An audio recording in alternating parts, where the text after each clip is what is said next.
হয়েছি।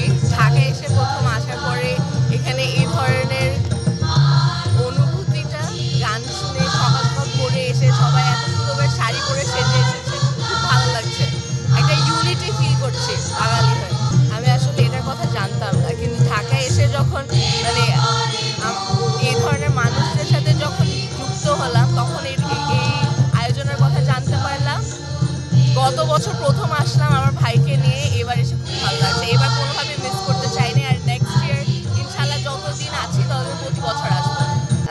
আমি আসলে একটা শব্দে বোঝানো যাবে না, কিন্তু অনেক কিছু একসাথে, অনেক অনুভূতি। আমরা বাঙালি, আমরা এই বাংলায় সব ধর্মের মানুষের যে মিলমিশ, যে সবাই যে একসাথে আছি আমরা, এই যে আমাদের সংস্কৃতি, এটাই আমাদেরকে সবাইকে একসাথ করে রেখেছে।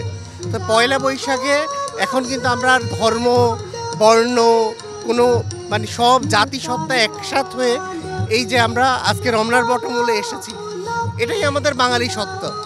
তো আমরা এটাকেই যদি আমরা ধরে রাখতে পারি তাহলে কোনো হানাহানি সব কিছুই একসময় শেষ হয়ে যাবে।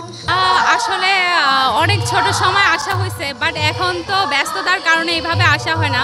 বাট আজকে অনেক বছর পরে এসে আমার সেই ছোট সময়ের কথা মনে পড়ে গেছে, তো আমার অনেক ভালো লাগতেছে আর কি।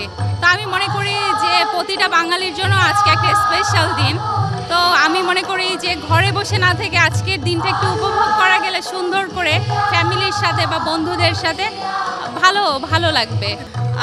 আসলে রমনার এই আয়োজন তো কোনো ছোটোখাটো আয়োজন না, এটা অনেক বড় এবং এর পিছনে অনেক শ্রম পরিশ্রম আছে। আমাদের শিল্পীরা অনেক অনেক পরিশ্রম করে আজকে এই পর্যন্ত।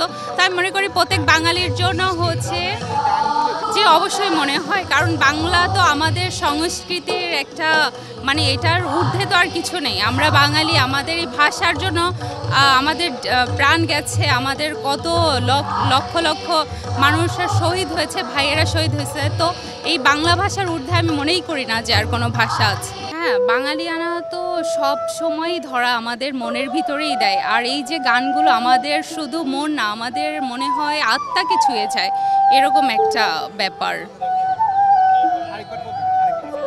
ওকে, এই গানগুলো তো আসলে গান না, এই গানগুলো তো বাঙালির মন না, শুধু আসলে আত্মাগুলো ছুঁয়ে যাওয়ার মতো।